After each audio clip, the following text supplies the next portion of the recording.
Hello， 大家好，我係多元化黃師傅啊。咁今集咧帶大家嚟呢個啟欣苑啦。咁呢個單位咧就460尺嘅，咁啊原則咧就間咗2間房啦。咁我哋再喺客廳嗰度間咗1間工人房嘅。好，咁我哋由門口開始講起先。好，咁我哋嚟講翻玄關入門口呢個位置先。咁呢個位置咧喺客廳呢個位咧，我哋做咗一個間長嘅工人房櫃啦，同埋一個工人房嘅間隔嘅。咁我哋又講翻呢個入門口嘅鞋櫃先，咁呢個鞋櫃呢方面咧，你會見到其實我哋留空咗呢個位置，咁你會覺得比較高嘅，因為我哋本身嘅設計咧，諗住咧佢高過我哋嘅人啦，咁啊大概1.8至1.50咁上下啦，咁可以入門口嘅位置嘅時候咧，咁呢度有個空格嘅話咧，令到我哋嘅視線咧就會覺得空間會大啲咁樣嘅。好，咁我哋講翻呢度呢個位置咧，我哋做咗一個櫃桶啦，咁可以擺翻啲日常嘅用品嘅。同埋最下邊呢個下邊啦，我哋偷空咗個位置咧，可以擺翻啲日常出街嘅鞋咁樣咯。同埋打開呢個鞋櫃之後咧，其實佢可以擺到咧，都大約差唔多15至20對鞋咁樣啦。咁啊儲物量都非常之大嘅，包括上方其實都有一個儲物櫃，咁可以調節翻啲層板咁樣。好，咁我哋講翻呢個玄關呢個位置先。入到呢個位咧，我哋做咗個大弧形。咁大弧形咧就可以令到呢個空間咧就會比較闊落啊，同埋寬敞嘅，大概75至80 cm 嘅。咁啊出入方面咧都非常之闊落啦。咁我哋講翻呢個工人房位置啦。咁呢個工人房個位置上方啦，我哋做咗啲條子嘅設計嘅。咁啊用翻條子個位置啦，咁啊做翻啲疏氣嘅設計咁樣啦。咁呢個位置就用咗木廊去間咗呢個工人房。同埋你可以睇翻，其實呢個側邊咧，業主咧其實將呢個位置咧做咗個木殼，咁啊可以做到一個分體嘅冷氣機喺入邊啦，咁樣咯。好，咁我哋打開呢個工人房先。咁啊打開咗之後咧，咁呢個位置咧就做咗一張3尺嘅床啦，同埋一個趟門衣櫃啦。咁啊可以擺翻工人需要擺嘅衫啊，或者掛衣咁樣嘅。咁呢個位置啦，我哋會做咗一個飯廳位置啦。咁將來業主咧可以擺張4至6人嘅飯台啦，咁啊新宿飯台咁樣嘅。包括呢個位啦，呢個位咧都係一間客房嚟嘅。咁客房方面咧，戶主依家將來咧就自行買啲家私啦，咁啊擺翻客房入邊咯。好，咁我哋順便講翻呢個入門口嘅玄關雪櫃呢個位置啦。咁呢個位咧，上方我哋呢個位咧就做咗一個吊櫃啦，一個儲物吊櫃。咁我哋打開咗之後咧，嘅儲物量非常之大嘅，同埋嘅側邊咧，我哋做咗一件落地嘅側板啦。咁因為有時呢個位置啦，因為本身唔可以拆牆啊，所以呢個位如果你要想做一件側板去修飾翻呢個位置啦，咁你只可以揀到一個大概55 cm 闊嘅雪櫃先可以擺到喺呢個位咯。咁另外啦，我哋入門口入呢個廚房位置呢個位置啦。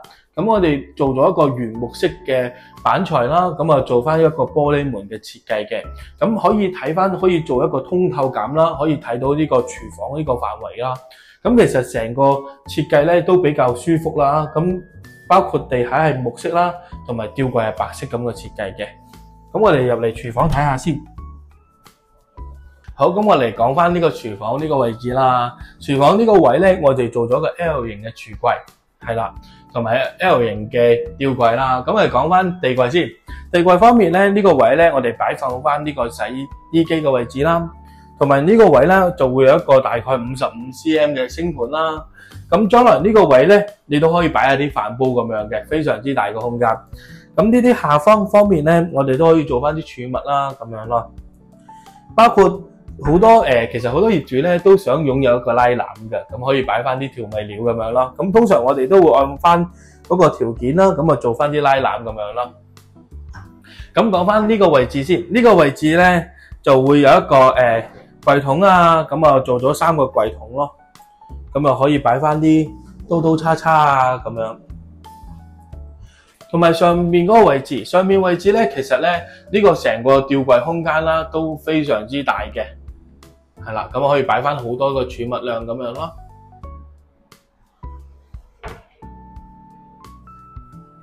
咁成個廚房咧都以白色啊同埋木色啊做出嚟啦，咁啊做出嚟咧非常之舒適啦。同埋寬敞啦。因為本身呢個位置啦，我哋做咗一個叫做雲石硬板啦，咁令到咧唔會好似瓷磚咁樣，因為瓷磚可能會有啲駁口咁樣。咁一個成個 L 型硬板鋪上去咧，咁清潔方面咧都非常之簡單嘅。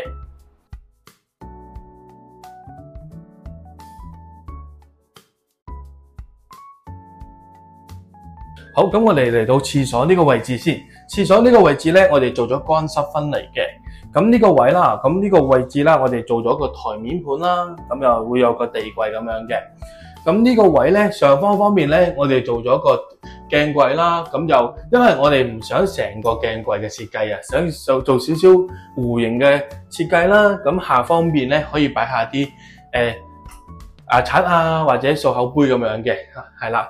咁包括呢個位，咁呢個位咧，我哋都增加啲層板咁樣啦，同埋呢個位置，就算你用起上嚟咧，洗面方面咧，其實個空間都非常之闊落嘅。好，講翻呢個去廁所呢個位啦，因為其實啟欣苑嚟講咧，依家唔俾拆牆啊，所以呢個設計方面咧，就比較局限咗少少啦。咁可以做到乾濕分離啦，咁啊企缸啊，同埋坐廁啊，同埋面盤咁樣嘅。但係其實咧，坐起上嚟咧，其實呢個空間咧都非常之闊落。好，咁我哋入到嚟企缸呢個位置先。咁啊，企缸呢個位咧，外計方面咧，多數我哋會做翻75cm 嘅位置啦。咁啊，呢個位就算咧你梳洗方面咧，閂咗門之後啦，咁啊梳洗方面咧，咁個空間咧都 OK 嘅，都比較闊落啦，咁樣咯。同埋今次咧廁所呢個位置啦，我哋都可以做翻一個天花式嘅浴室寶啊，同埋一個窗口式嘅抽氣扇。咁都可以運用翻啦。好，咁今次咧嘅廁所嘅瓷磚啦，我哋用咗一種淺灰色啊，同埋一個深灰色嘅地磚啦。咁啊，配搭翻啲木紋啊，同埋啲白色雲石紋設計啦。咁出到嚟成個廁所啦，都比較舒適啊，同埋舒服嘅。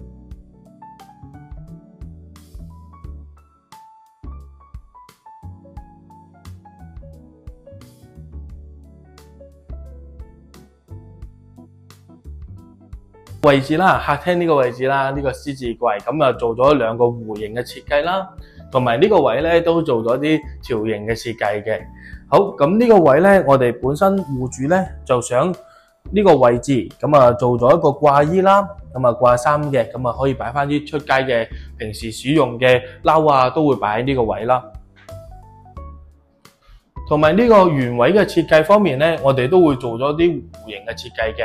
咁啊，增加啲條子嘅形狀啦，咁啊帶翻啲設計效果咁樣啦，同埋包括上方呢個位置咧，其實打開之後咧，其實呢個獅子櫃嘅儲物量咧都非常之大嘅，同埋呢個位置咧，將來我哋可以擺翻啲吸塵機啊咁樣咯，咁可以做翻啲電位喺呢度位置嘅，咁啊保留翻呢個位置，咁所有嘅呢個位置咧，我哋都做翻啲活動層板。咁令到可以大型嘅吸塵機都可以擺喺呢個位置咯。好，咁啊順便講翻呢個客廳位置先。咁客廳呢個位置咧，呢個位咧就係入主人房嘅。咁我哋閂咗隻門先，因為本身呢個設計咧，我哋做咗一個暗門嘅設計啊。係啦，咁你睇起上嚟咧，成個獅子櫃啊，連埋呢個電視櫃啦，咁啊會成為一整體咁樣咯。好，咁過翻嚟呢個電視櫃呢個位置先。咁啊地下啦，我哋做咗個懸空嘅地櫃，係啦。咁啊地櫃嘅作用咧，我哋呢個位置咧，咁我哋都做咗啲櫃桶啊，同埋揭門嘅設計嘅，咁啊可以增加啲儲物量啦。咁包括呢個位置喺個手抽呢個空間度咧，我哋騰空咗20mm，咁啊做翻啲金屬嘅條紋啦，咁啊做啲設計效果咁樣啦。好，咁我哋講翻個背景牆先。個背景牆呢度做咗個雲石紋嘅背景牆啦，咁啊增加啲 LED 滲光啦，咁啊做翻啲氛圍咁樣嘅。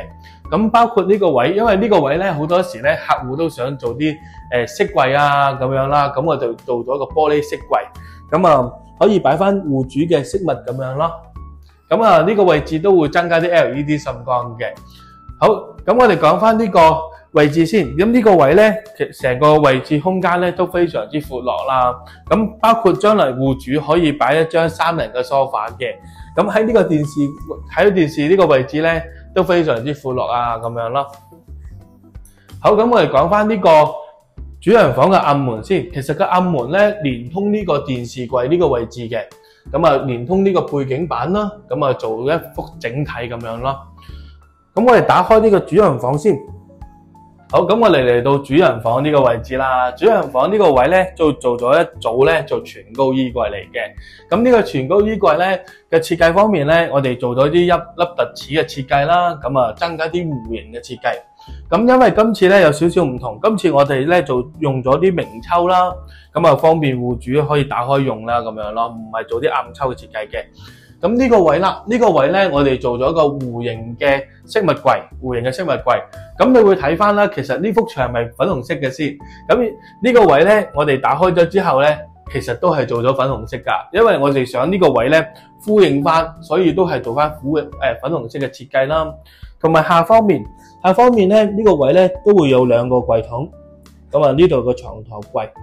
包括呢個位置，其實呢個位咧，我哋都擔心會撞到頭啊，所以呢個位咧，我哋都做咗小弧形嘅設計啦。好，咁我哋講翻櫃裏邊嘅位置先。櫃裏邊嘅位置啦，咁啊上方可以擺翻啲做咗嘅層板啦，可以擺翻啲棉被啊嗰啲位置啦。咁呢個位咧就做咗啲掛衣通咁樣嘅。包括下邊呢個位咧，我哋做咗兩個大嘅櫃桶啊，咁樣咯。咁啊可以擺翻啲日常用品咯。咁啊轉翻過嚟呢個位，呢個位咧我哋做咗一張4尺床。咁啊呢個床咧就除咗有油壓嘅功能啦，咁你呢個位置啦，我哋都可以做翻啲櫃桶嘅。咁啊櫃桶個位置嘅作用咧，其實就係方便將來戶主啊可以擺翻啲日常使用嘅衣物啊喺呢個櫃桶嘅裏邊咁樣咯。包括個上方呢個位置咧，我哋做咗大概10cm 嘅深度啦，咁可以擺翻啲飾物啊，同埋啲電話喺上面都可以嘅。咁成個主人房出嚟嘅效果咧，都比較簡約同埋舒適啦。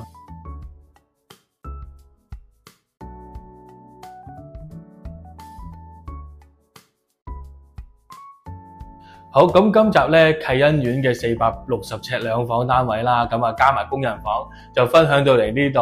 咁嚟緊準備裝修嘅你咧，記得查詢我哋多元化黃師傅啊！